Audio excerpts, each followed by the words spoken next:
Hi, I'm Megan, and today I'm going to be talking about sexism. I'm using the article that we read in class by Glick and Fix, so you can revert back to that whenever I bring up definitions of sexism, benevolent sexism. And I'm sorry for any annoying sounds in the background. I'm in the study room right now, and there isn't really any other place for me to film at the moment.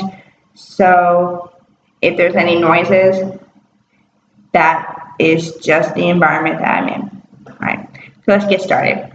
So, sexism is a form of prejudice, as we all know, typically against women and on the basis of their sex. And sexism inhibits women from living full and substantial lives.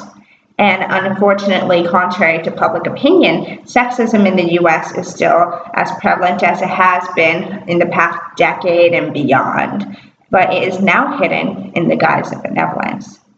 And this kind of sexism, benevolent sexism, is heavily felt, and it's something that women will or have experienced in their lives. So benevolent sexism in particular allows men to maintain a positive self-image as protectors and providers who are willing to sacrifice their own needs to care for the women in their lives.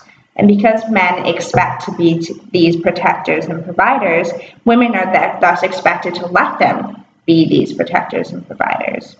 And women often then feel as they must give men opportunity to fulfill these roles and must put their feelings aside for their benefit. So even if they feel discomfort about the man taking the role of being the protector and provider, it doesn't matter as long as the man is happy.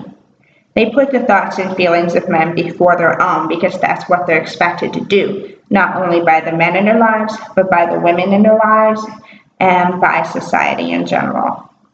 And because of this expectation to put aside all for men, women will often give up their own ambitions for stable jobs, for stable housing, and even for stable relationships, all under the guise of ensuring that the man is happy and is fulfilling his role as a protector and provider.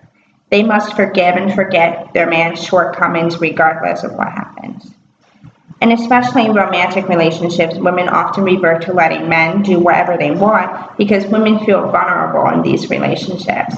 And men doing whatever they want is on a spectrum. It can go from men choosing what kinds of dates they want to go on to what they can do in the bedroom. And women will often feel uncomfortable and not willingly subvert these expectations and go out for what they want to do, either in their relationships or in their personal lives outside of the relationship, because they don't want to subvert the expectations that have been put on them, and they don't want to disappoint the men in their lives. An example of this is a friend of mine. She is in a relationship with a guy, has been for 6 or 7 months or so, and she wants to break up with him, but the only reason that she isn't breaking up with him is because she is afraid of his reaction. And not that he'll do anything violent or go against her and say anything mean or nasty. It's nothing hostile at all.